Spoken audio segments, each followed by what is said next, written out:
Good afternoon, everyone, and thank you for joining us for WREG News Channel 3 at 3. I'm Alex Coleman. We have a lot to cover, but first, the Department of Justice is dropping its investigation into the Memphis Police Department, just as more officers were internally investigated last year. Meanwhile, a local organization is partnering with the American Civil Liberties Union in a new campaign aimed at demanding transparency and accountability from police departments with documented patterns of abuse.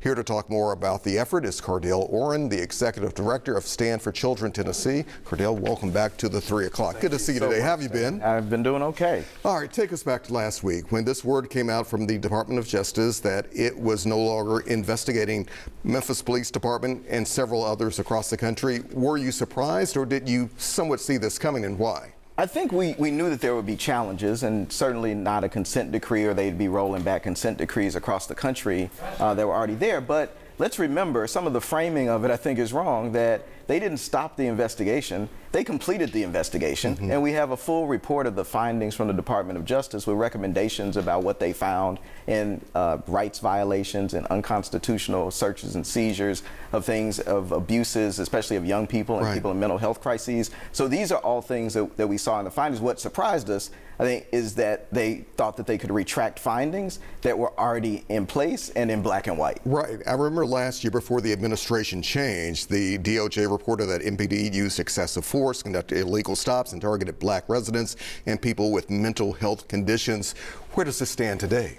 I mean, this is part of the question that we don't know. That, you know, the city has been slow in rolling out a data dashboard that was passed, you know, over a year ago. Where they should be tracking some of this information. We saw the state try to roll back the ordinance around pretextual stops to try to stop things like what happened to Tyree Nichols from happening. And there's still opportunities for them to do other things. But part of this request, the main part of this request, is to try to figure out where things are. So most of the data that we're requesting are tied to specific instances of findings in the DOJ report. And that's here, and as you mentioned, across the country with the ACLU doing this in several cities that have seen these challenges. As I listen to you, have you tried to reach out to Memphis Mayor Paul Young or Police Chief C.J. Davis? What would you like to hear from them, or what type of conversation would you like to have? Yeah, we are a partner in the Justice and Safety Alliance, and so the Justice and Safety Alliance has reached out to Mayor Young's office about meeting with him, about what the goal is of the task force that he's put in place, what the timeline is that we can expect, what the expectations of Judge Donnell and the task force are, and where can we find information about where we're moving on things. We want to see reforms in our police department. We know that for decades, for centuries almost, we've known that there's been challenges in the Memphis Police Department, and it's time for change, so we're not back in this place in for a few more decades. How much confidence, though, do you have in the retired Judge Bernice Donald, who is heading up this Memphis Police Reform Task Force?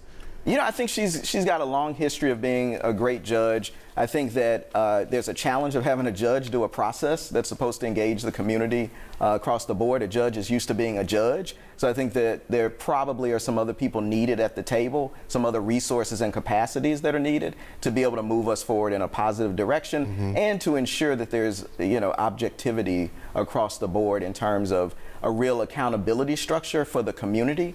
Not just all of it that runs through the mayor's office. Right now, the judge will have a contract with the mayor's office. The mayor appoints everybody on the task force. How do we have security from a community standpoint that things are moving forward and there's transparency and information and what's happening with the task force? Not to say that every cop is bad by any means, but where do you think this leaves the image of police officers, and how do you think some of those in the community of color are left feeling today?